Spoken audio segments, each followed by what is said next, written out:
Millicent sat at the bus station, awaiting transportation to her parents' home. She wished for a moment that her travel plans were rooted in something positive. But the news of her mother's illness was the real reason. The unexpected news struck her deeply and made the previous days blend together, all while she hoped it was a nightmare she'd soon wake up from. The year was 1962, and being a young woman alone at the bus station granted many scowls from other passengers at the station. However, she didn't have the energy to pay much attention to the judgment of others.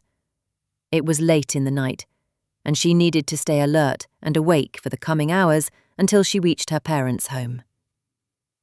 The newspaper in her lap, and attempted to skim the current events to keep herself distracted. But everything around her was more interesting than the print in her grip.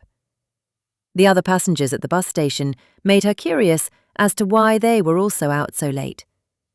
She checked the time and noted the route she was supposed to take was running behind schedule. Millicent saw another woman pacing around the bus station.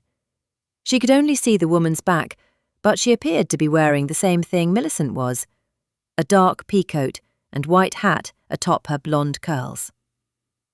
Millicent's eyes fluttered like they were wiping off a distorted screen. The other woman looked exactly like her. But she knew that wasn't logical. She focused her attention back on the printed newspaper.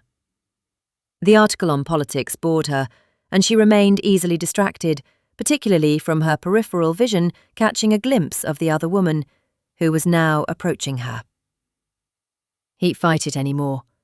She stared at the woman and felt her jaw come unhinged in utter disbelief. She was her. The newspaper slipped from her tiny hands and slid across the cold ground. Could it be the crossing of timelines, where her alter ego lives an entirely different life?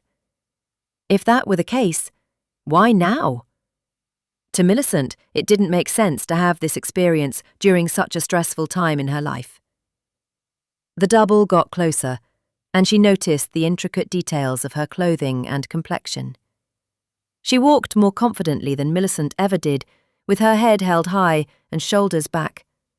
This alter ego was a better version of herself and left an unpleasant feeling in her chest.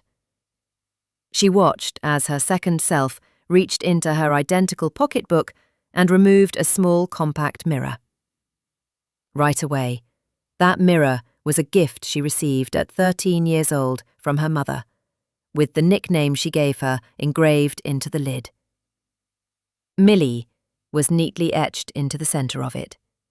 She never forgot about the gift and had a deep sense of sorrow towards the present. Shortly after receiving it, she'd lost it in the family's house fire.